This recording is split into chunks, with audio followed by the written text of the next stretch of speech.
What's up, heathens? How y'all doing? I'm the Godless Engineer, and I critically analyze apologist claims to give you the best arguments and information so that you can stand up and use your voice. Today, we're taking a look at a clip from The Line. If you would like to, please go down below to the description and find a link to The Line and to the live stream that this video clip is coming from. If you enjoyed the video, please consider subscribing to The Line. I host over on The Line at least twice a month, so I hope to see you over there. All right. Let's get on into the clip. If you're ready to fuck around and find out what this crazy ass caller's talking about today, then please stay tuned. You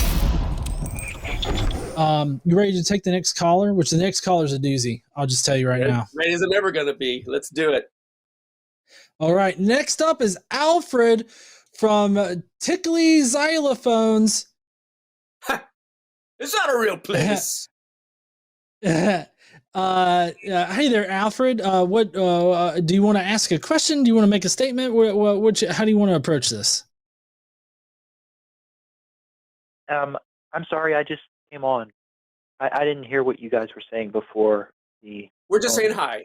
We're just saying hi and how are you doing? Yeah, what's your? Yeah, what you want to talk about? I think the screener put it in. I said that Mythicism is a conspiracy theory, which is fine. Okay. No, that's fine. I usually don't like to I'd rather have the caller introduce the topic, and just so that we don't potentially get something wrong or something lost in translation almost. So I usually like to have you in your own words describe it, so that we're not working off of some kind of our understanding of what you want to talk about, rather you're telling us what you want to talk about. I understand. Yeah. Okay. So tell me why you think it's a conspiracy theory, Alfred. Well, I'd like to make a slight point before I get to that. Sure. I'd just like to note that I'm a person of color, just like Jesus was.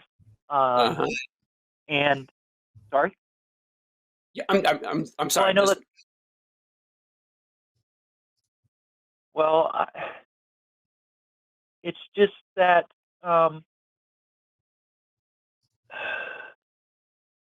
you guys chose to do this show just before Good Friday, correct?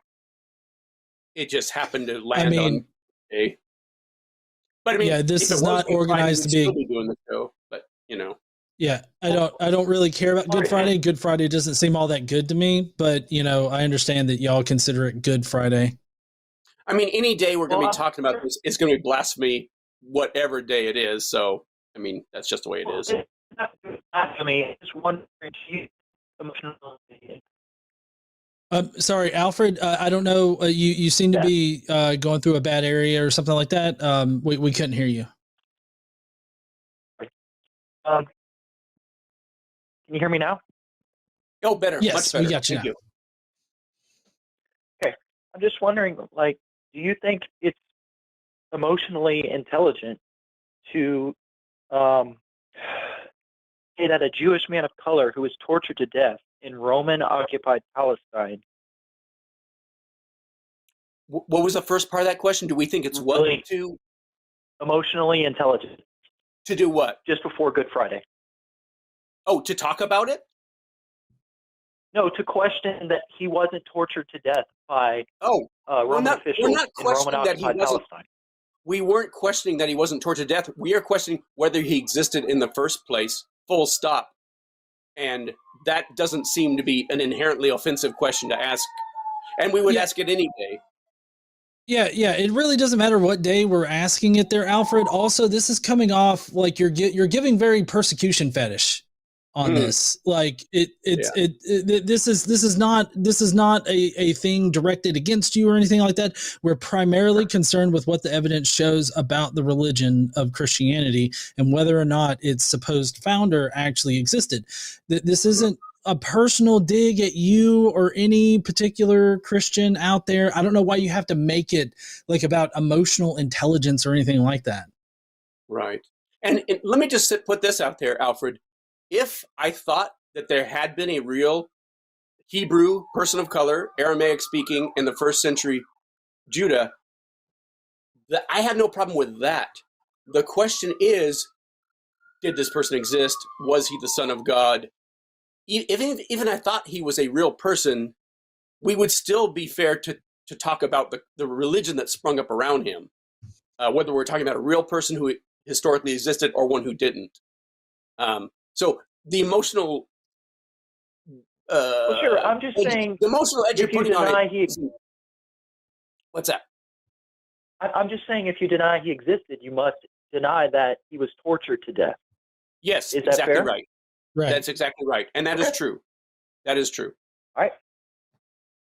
Okay. Oh, is that it? Are we done? Oh. Well, you asked me why I think mythicism is a conspiracy theory. Yes, right. So I know I probably can't convince you that Jesus existed, because when you're dealing with history, there's nothing that can be said with certainty about the past. Oh, hang on. No, let's right now. Let's stop that.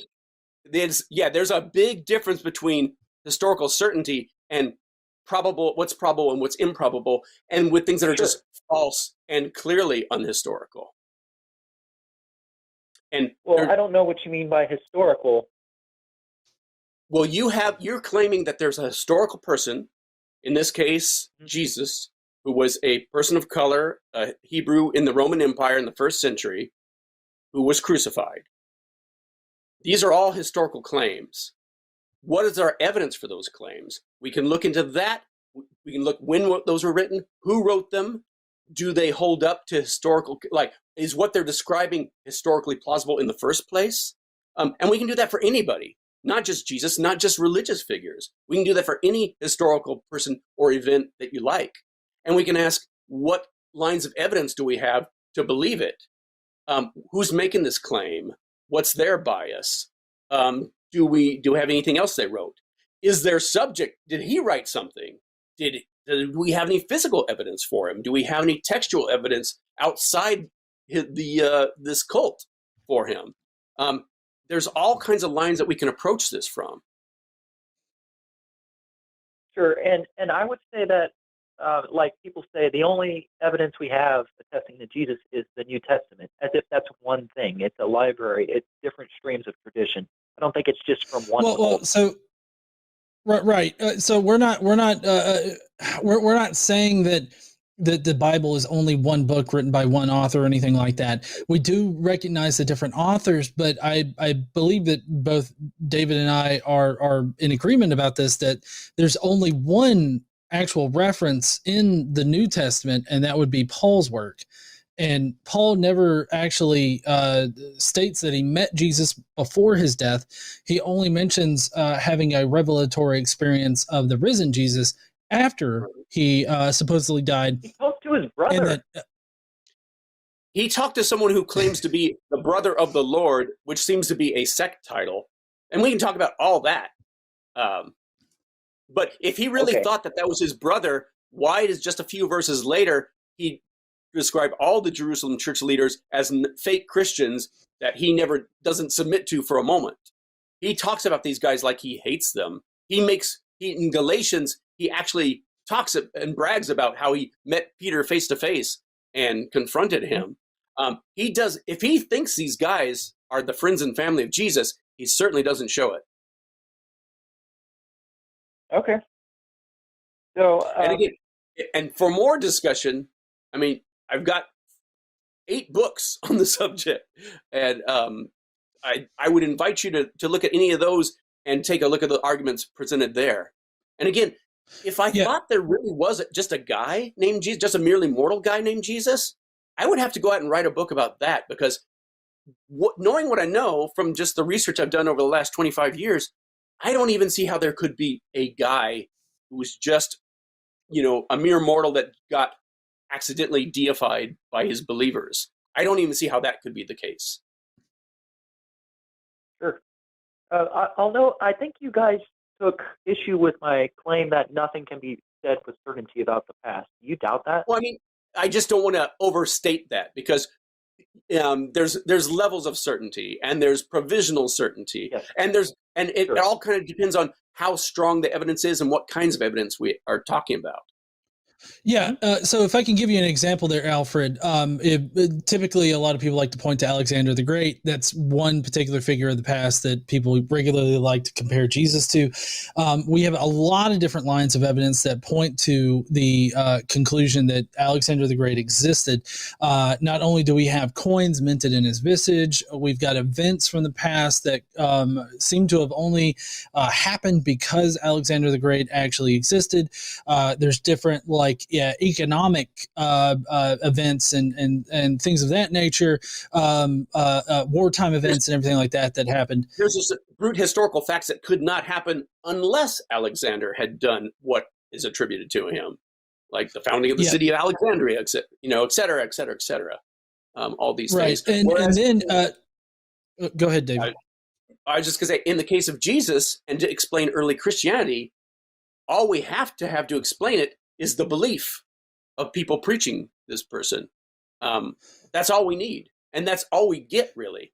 And the way they were preaching about Jesus before the Gospels were written, before those 4 Gospels were written, seems very different in hindsight than the way they preached Jesus after those 4 Gospels were written. And there's lots more we could say about that, too. Yeah. I was also, sorry, Alfred. Conspiracy territory. No, how are we getting into conspiracy territory? No, I just said it sounds like we are. I mean, do you think there was some kind of cover-up? Yeah, but I'm asking you how. Like, what have we said so far in the conversation about Alexander the Great and how his evidence compares to Jesus, which I was going to continue about, Arian and his biography of Alexander the Great and why it differs greatly from the supposed New Testament Gospels and other information that we have about Jesus. I was going to go into a whole thing about that, but you seem to think that a genuine analysis of the historical evidence that we have for Alexander the Great strays into conspiracy territory, and I'm kind of curious as to why you think that. Sure. So I think it was David. He said that there was a difference in how they taught about Jesus after the gospel. Right. And that gets into conspiracy territory, in my view. Wait. How does it? Pause for a second. How so? How so, Alfred? Well, I'd like to hear what you mean. Does it involve some kind of cover-up or a change in doctrine? No.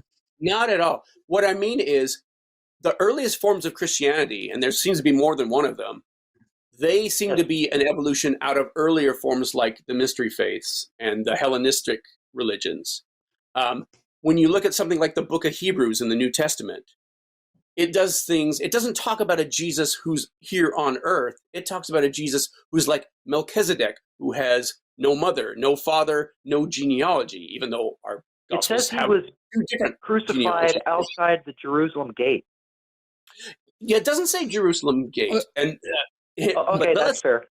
Okay, and it seems to be implying that all this is happening in heaven, and it makes the contrast of if he had been on earth, if he was on earth, he'd be this kind of high priest or that kind of high priest, and everything about that speaks to the kind of Jesus as a divine figure that we see in early Christianity, where they treat him like an angel, they treat him like an emanation of God, a spirit, like Philo, the Holy Spirit, the pneuma, the logos and the pneuma. He's a purely off-camera figure. Then so you're when seeing you get parallels? Sorry? Are you seeing parallels between Christian literature and other myths? Oh, I mean, you can talk about that. I don't want to overstate the parallels because there is such a thing as parallelomania. But that said, it's clearly not that he's a cookie cutter copycat of these religions. He's part of this stream of religions. And with go ahead. Oh, sorry. I was just going to say, with the parallels, what you're looking for are like the same information that's told in the exact same order, and it obviously the second reference or the reference that you're comparing it to comes much later and has some kind of connection to the earlier reference. So it's not merely that there are like similarities, it's the fact that the similarities occur in the exact same order in both works. And so like we could talk about that if you wanted to, but David, you were wanting to say something. Well, I just want to say, what we see, the deeper we look into earliest forms of Christianity, the less it looks like anything we think of as Christianity, and the more it looks like all these religions, some of these religions that came before it, these particular strands of religion. That changes after the war with Rome, after the temple's destroyed, and Judaism goes through this crisis about what do we do now? The Romans just destroyed our temple. The Gospel of Mark seems to be the first reaction to that. And Mark creates this allegory, point by point, from the Hebrew Scriptures to create this figure. And Matthew loves that idea. The guy who wrote Luke loves that idea. John later still likes that idea. But nobody before the Gospels start to be written do we see that. We don't see people preaching about how we knew Jesus and he lived here and he did this and that. It's always he's doing this in heaven and he's a divine figure. And there's all these different interpretations of what kind of it was. I'm sorry? So one of the hallmarks of a conspiracy theory is it's unfalsifiable. So you can say all this happens in the heavens, at least in a gospel or in the mythology. No. When I say it's happening in heaven, I'm quoting what the book of Hebrews and early Christians were saying, that this is happening in heaven. For instance, we're not making a speculative claim. Well, what's that? Does Paul say Jesus was crucified in heaven? Yeah, well, actually, Paul doesn't. Paul doesn't specify like who exactly crucified him, where he was crucified. He's really vague on that particular point. But I will say this: he thinks wherever he was crucified, that if it had happened, it was a secret in heaven that's only been revealed now, and if it weren't for preachers like him, nobody would know about it. And he says things like, "What is the actual quote? Jews look for signs, miraculous signs, and Greeks look for wisdom. But we don't have anything like that. We only preach Christ crucified."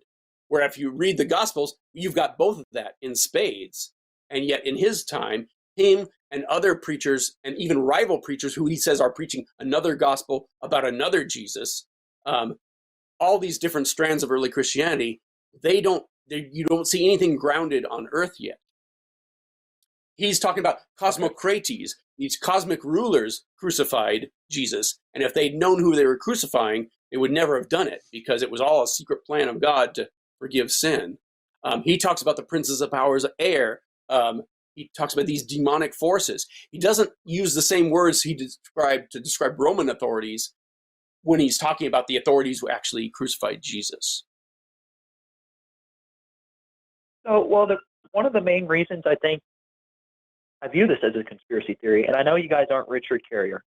I had the opportunity to talk to him, and I was trying to be charitable. I asked him, like, look, does mythicism necessarily entail a cover-up? And he said, oh, no, it doesn't entail a cover-up. That there was a cover-up is just a fact. And it was at that moment that, like, you could see the mask flip, at least from my perspective, because hold on, I have to stop you, Alfred. I have to stop you. Richard Carrier is not a conspiracy theorist on this. In fact, he's written multiple articles where he eviscerates the more mythicist conspiracy theorists out there. Number two, I don't exactly know what you're talking about on this, because like as far as a cover up goes, like he could be talking about a number of things, and without the exact context, I don't really know how to respond to that because like later. I do know I talked to him this afternoon. I got him on speed dial. If he's not busy, we could get him on the phone right now. But I was at his house the other weekend. I'm very dubious that he thinks there was a cover up. Do you think later Christians conspired to obscure earlier Christianity? No, that's what I was going to get into. Maybe that's what he's talking about. It's not a conspiracy. You don't want to answer, apparently. No. I'm saying there is definitely a difference in early Christianity and later Christianity. And yeah, there's definitely we have the textual evidence where different factions of the church are changing things in their own scriptures to make it match their particular interpretation. That's just a fact. So if you want to call that a cover-up, yeah, okay, I can take that, and that's totally true.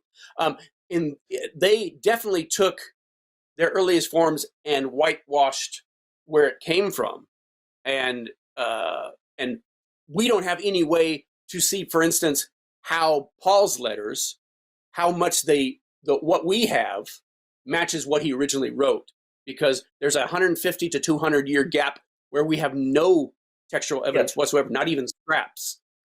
So there's a huge black hole where we don't know what, and even if we had a brand new letter of Paul that he wrote and we just found it for the first time, we wouldn't know it was genuine Paul. We'd say, oh, here's another weird variant of a Pauline letter.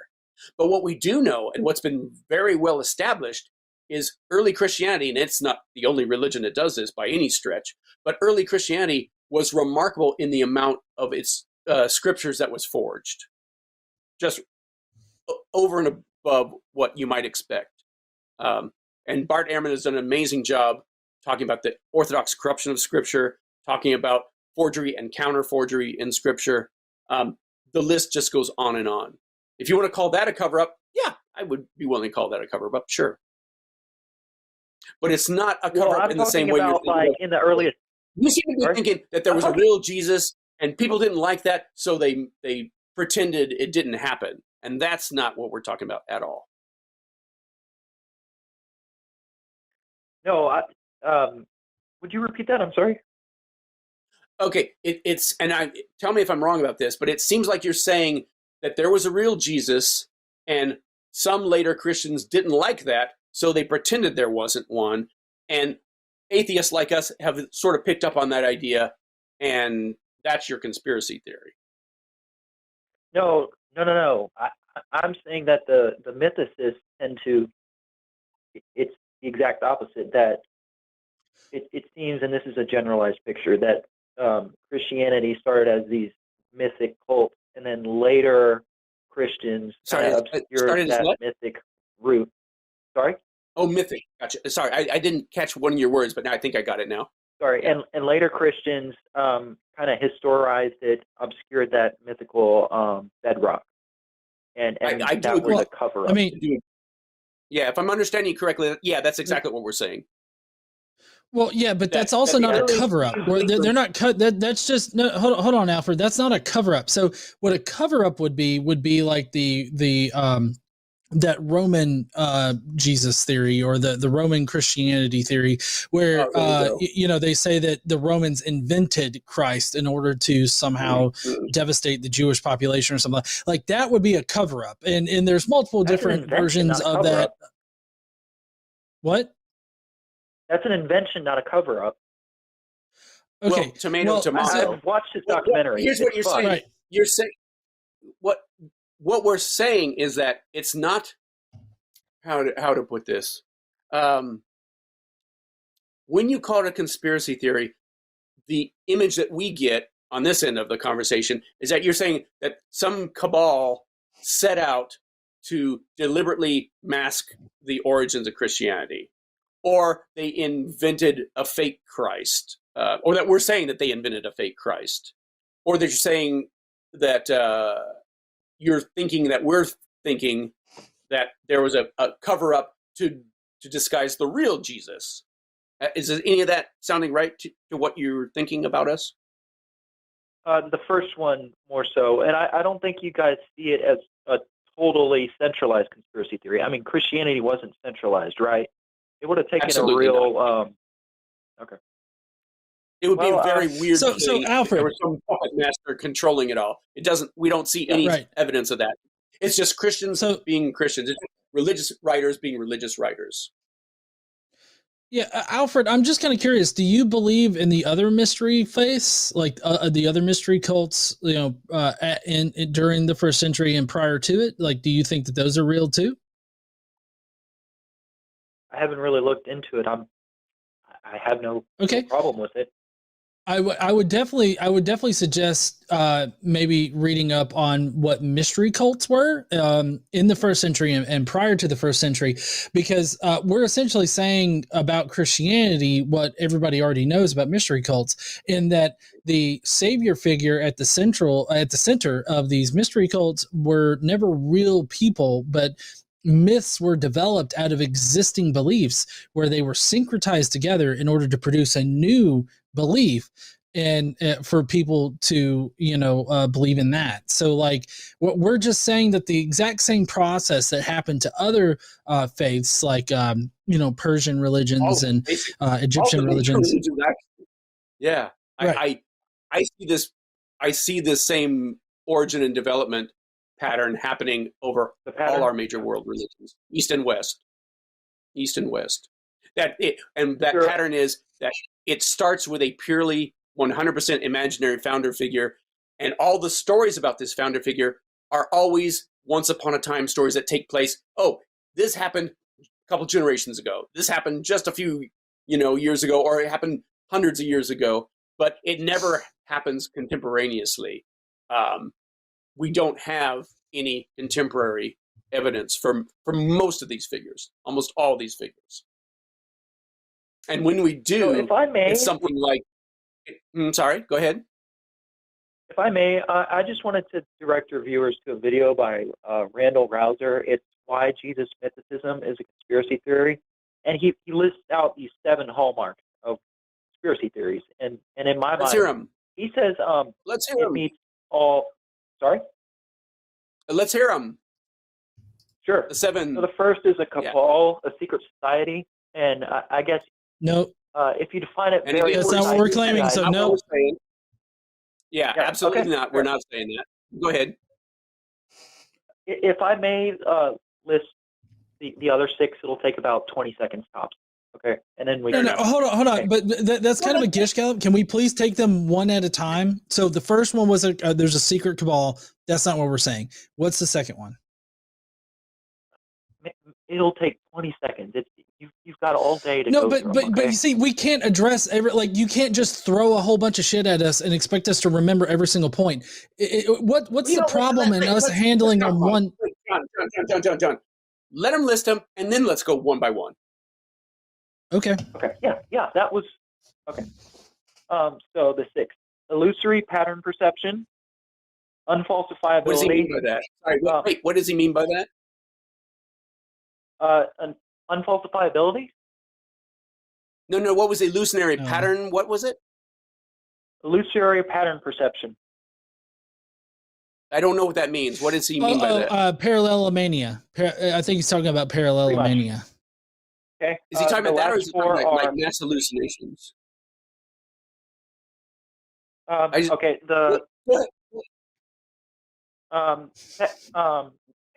Typically the conspiracy theory, the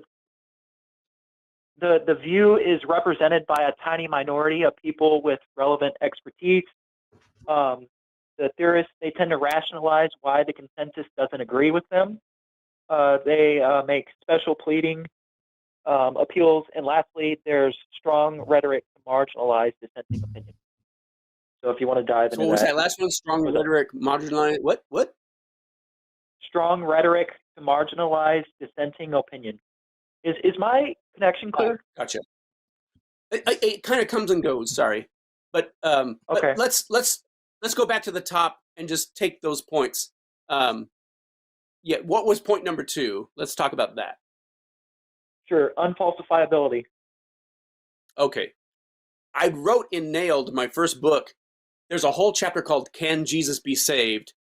I spend the whole chapter pointing out point after point after point where you can falsify Jesus mythicism, and what it would take for me as a guy who just wrote this book to accept that there was a real Jesus. So I invite you to read that, because there's many ways that this could be falsified. And to be honest, if you could falsify it, I would feel honor bound to write a book retracting my previous mythicism and say, look, I didn't know this, but here's this.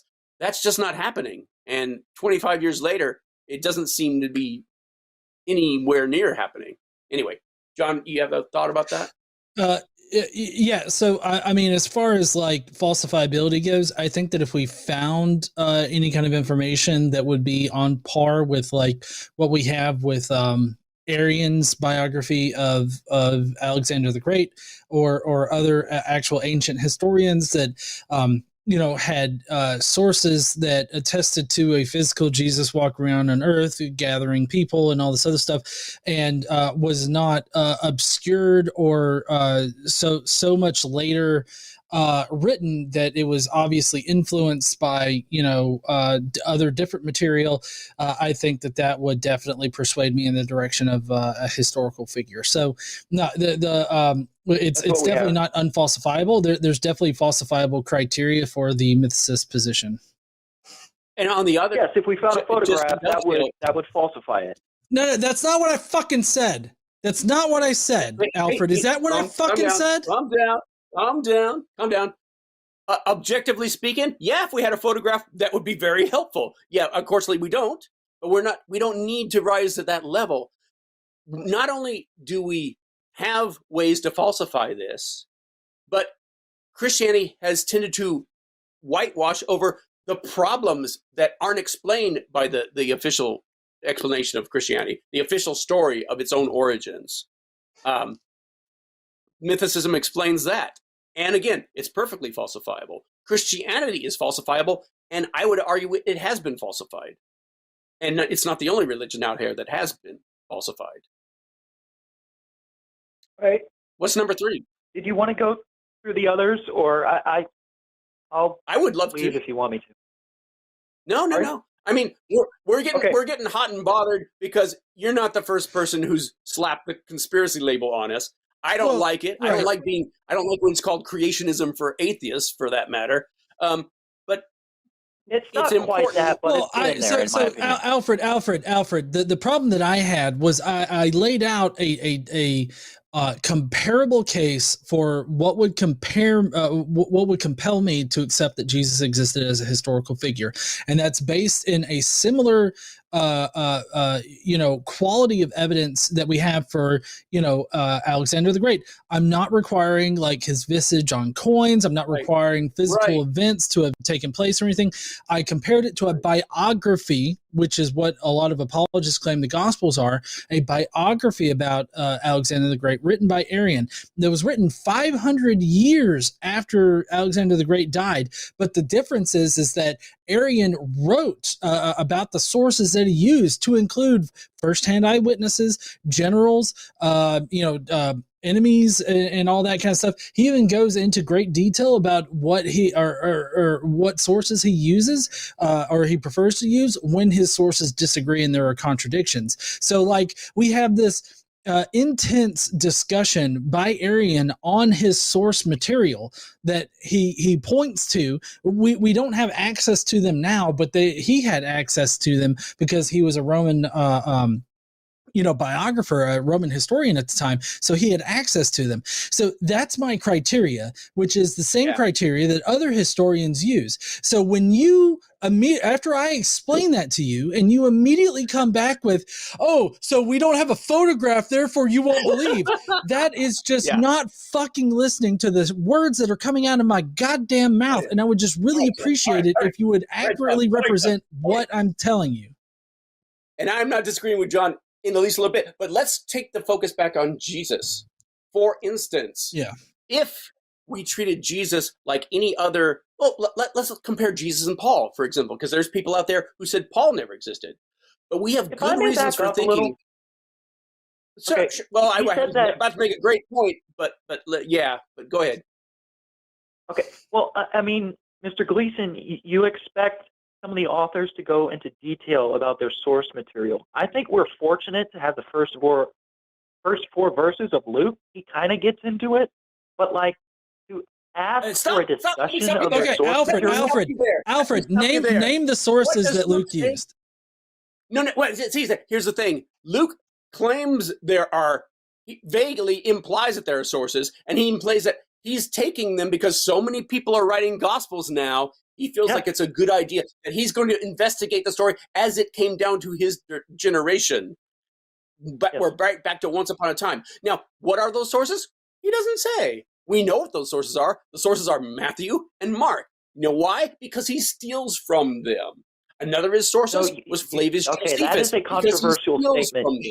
You must be that a is far not theorist. a controversial statement. That's a factual statement. And No, please read my book, okay. which is based on scholarly work, where we go point by point and show it. We don't. I admire far theorists. No, sorry? I admire far theorists. The far theory is formidable, but it is not a fact. Okay, you have to understand that. I'm sorry, I'm having trouble saying what you find formidable. What is it? What the theory? Farrar theory is formidable. The Farrar theory. Gotcha. Yes, absolutely. The Farrar theory. Yes, Farrar. But it is not a fact. Yes. I mean, so it depends on what you mean by fact. Yes, exactly. Yeah.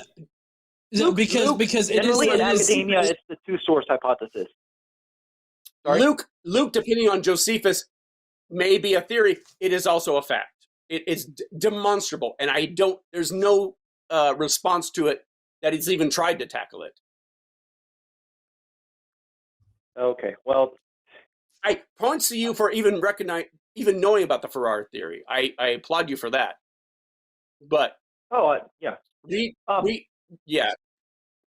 If I may say, I'm still back to this, like, Mr. Gleason got mad when I said, a photograph would prove it. You're literally asking for a guide. Alfred. That was a dickish comparison to me. You could have compared it to any other. It was obviously an exaggeration. You're asking for a guide to describe his source an appropriate source, like a first-century source, like I was about to do with John the Baptist and with Paul, but you didn't go there. So. Well, no, so Alfred, I just want to specify here. I just want to specify that I gave you a criteria that is comparable to what we somewhat kind of have about Jesus now. I'm just saying that we need better evidence in order to establish Jesus that's more in line with what we have for other historical figures. That's what I said. And you came back with, so if there's not a photo, you're not going to believe it. And that comes off as a troll comment, and it comes off really dickish, in my opinion. Right. And here's the thing. Okay. What he said was not unreasonable at all. It's like, if you want to see if this century person existed, what's evidence of other first century people that we have that makes us comfortable saying that they were, like, for instance, if we had a book written by Jesus, that would be a step in the right direction. If we had physical evidence for Jesus, that would be a step in the right direction. We have physical evidence for people in his time. We have physical evidence for, like, Pontius Pilate. We have physical evidence for John the Baptist. Wait, there are other peasants who made the historical. Wait, how many? There's the Egyptian. There's John the Baptist himself. There is all the first century. Evidence one of them, John the Baptist. What's that? What physical evidence is there of John the Baptist? We have physical evidence. I'm sorry? No, that's my point. You asked for. Did you ask for physical evidence of Jesus? That's totally unreasonable. Just like that is a photograph. Well, we have physical evidence for John the Baptist. We also have textual evidence that corroborates the story in the gospel for John the Baptist. We don't have anything like that. What about physical? There's any physical evidence? There's carvings of the Baptist cult that John the Baptist followers have done. Now, does that mean there was a real John the Baptist? When does that date to? No, but this is the question.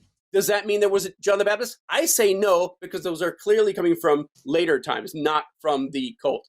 If you tried to say there was no such thing as a John the Baptist cult, I would point to that as evidence. Well, no, clearly there was, because those guys carved that. But was there a real John the Baptist? I could see him being mythical, but whether he was mythical or not, if I had to bet between Jesus or John the Baptist, my money would be on John the Baptist, because we don't have a lot better evidence for John the Baptist than Jesus, but we have a little better evidence for John the Baptist than Jesus. And we can talk about that too, if you like. We have better evidence that Paul existed than that he did not exist. And part of what complicates that is that there's more than one Paul. There's the Paul in Luke, which is clearly made up by Luke, and has nothing to do with what Paul tells us in his letters. There's the Paul of his letters, and then there's the doctored Pauls of his letters, and then the forged letters of Paul. But we have good reason to think that Paul existed in some form or another, even if all our information about him is compromised by the fact that it was forged in his name, or it was taken from earlier writings and mashed up into by later redactors and later editors. But you would have a real hard time convincing me that that no Paul existed. With Jesus, we don't have any of that.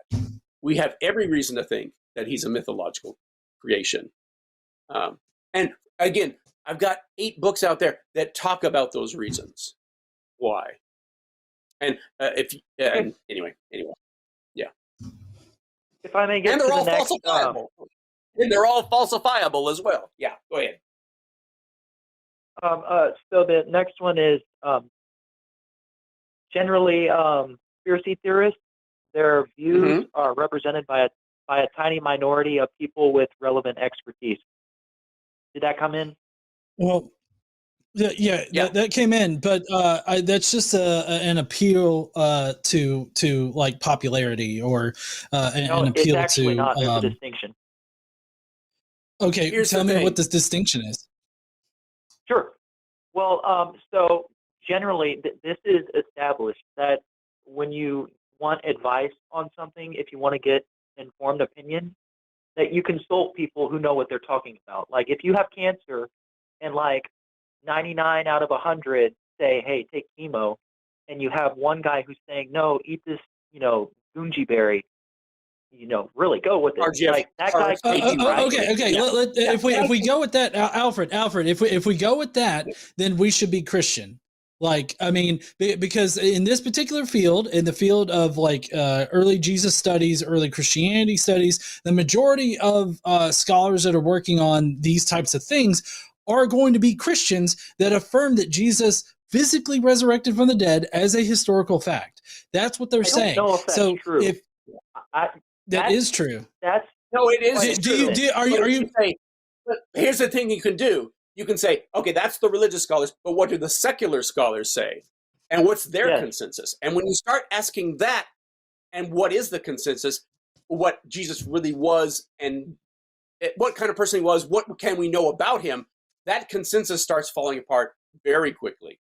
That's true. And what they can agree on is that he was a Jewish man and he was crucified. They can agree on that. That's what they can agree on. Yeah, that's a pretty low bar, because that's just a rehash of what our sources, our only sources, say about him. Not even our best sources or our most reliable sources. Our only sources. Yeah, but you can't even grant that. Here's the thing. Just like atheism, mythicism is always going to be a minority position in this. For secular scholars, there is no consensus on who or what Jesus was. And all they can do is agree on the very basic things, but they don't even agree on that. There is a growing consensus that among secular scholars that what we know about Jesus is we don't have enough information to know anything to say certainty about him. We've got scholars who say, oh no, well, we can agree that he was a boy. We can agree that he was a Jew. We can agree that there were people who worshipped him. The bar shrinks more and more when you try to find any solid evidence for that. We're not talking about, inject ivermectin, inject bleach. Don't worry about what the American Medical Association says. We're talking about serious challenges to an existing paradigm. And that's very different from just this David and Goliath caricature that it's always been. We're always going to be pariahs. That may never change, but the evidence still remains, and it's unanswered by Christianity, and it's unanswered by secular historicists. I do want to revisit real quick there, Alfred, this idea that you think that New Testament studies is primarily populated by people that don't think that Jesus resurrected from the dead. Like, is that what you truly think? Do you think that New Testament studies is full of scholars? He seems to think they're all in agreement. And I think he thinks they're all in agreement about more than they are in agreement. Right. Well, no, but he said earlier that he doesn't believe that the majority of New Testament scholars think that as a historical fact Jesus resurrected from the dead, which would seem to imply that a majority of New Testament scholars don't believe that, so that somehow, I don't know, it seems like a persecution fetish thing again. But tell me, Alfred, what's your opinion? Do you think that New Testament scholarship is full of people that think that Jesus resurrecting from the dead as a historical fact is not true? Like, do you think that that's what New Testament studies is primarily full of?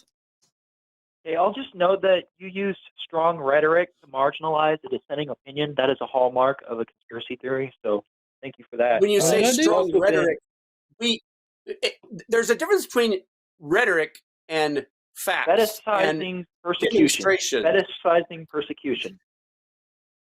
That's not strong rhetoric. Are you seriously claiming persecution right now? Oh my God! No, I don't know, David. I'm done with the conversation. No. I think he's saying that we're. I think you're saying that we do that. Yeah, we're in a minority opinion. Full stop. There's no other judgment than that. I'm sorry. My point was that he used strong rhetoric to marginalize dissenting opinion, and he used what was the strong rhetoric? Persecution. I asked a fucking question, Alfred. What was the strong rhetoric? Fetishizing persecution. No. Oh my God. We're not. What was the strong rhetoric I used? I told you, fetishizing persecution. Oh you know God. what? Here's the thing. I think we're about as close to a consensus between our two sides here as we're going to get tonight. Yeah. Okay. Anyways, Alfred, I don't know, David, are you done with the conversation? I'm kind of done with the conversation. It seems I'm not, but we're both sides are getting very easily triggered. And when you start saying things like, "Oh, we're crying persecuted," we're not crying persecuted. We are a minority, and we always will be. Well, no. So we have reasons for David, what we're saying. David, I think he's saying that me claiming that he's persecuted or him seeing persecution everywhere, that's apparently the harmful kind of rhetoric that conspiracy theorists lay against, I guess, other people that are outside of the belief. You also rationalize why the consensus doesn't agree with you. That's another hallmark. Well, there's a like difference 2 or 3 between minutes doing that. explaining and rationalizing. If that wasn't a fact, I mean, you're welcome to believe whatever you want to believe. But if you have evidence for it, let's see it. We have evidence and we've put it out there. I'm not seeing any addressing of the evidence we take. And here's another thing. There's lots of so-called Jesus mythicists that we are not on board with at all. Jesus myth theory is not a single thing. There's what John referred to earlier about the people, Roman providence, that the Romans invented it, that Flavius Josephus invented it. Those are crackpot theories that do not hold up. And mythicists like us have debunked them just as much as we debunk historicist claims that don't hold up. That's a little different. This is a way of boosting your credibility. Oh, no, it's a big conspiracy against us. The big mean consensus is against us. No, we've never said that. I'll give you an example of that. Bart Ehrman, when he was debating Robert Price, who actually is both of them are qualified scholars with reverend, degrees in the field. He said, "You mythicists are always, if you see something you don't like, you claim it's an interpolation in the scriptures." And Robert Price rightly pointed out, "No, excuse me, we didn't point out that those are interpolations. That's recognized as interpolations. We didn't have anything to do with it. But it's funny, they all support mythicism. Those are all true things. Those are all facts." Okay. Anyway, if you want to call this conspiracy theory, that's fine. But just keep in mind that the official story of Christianity does not hold water the more you look into it. And I invite you to look into it. And you know what? And we can play this game with any other religion out there you want. Don't think we're just picking on Christianity. And again, if I thought there was even a chance that there was a real Jesus out there, I would feel honor bound to write about that, because I've been talking about Jesus being a myth for over a quarter century now. And yeah.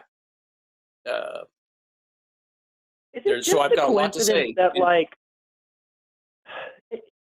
I mean, we're on an atheist channel. Is it just a coincidence that, like, over 90% of the mythicists are militant anti-theists?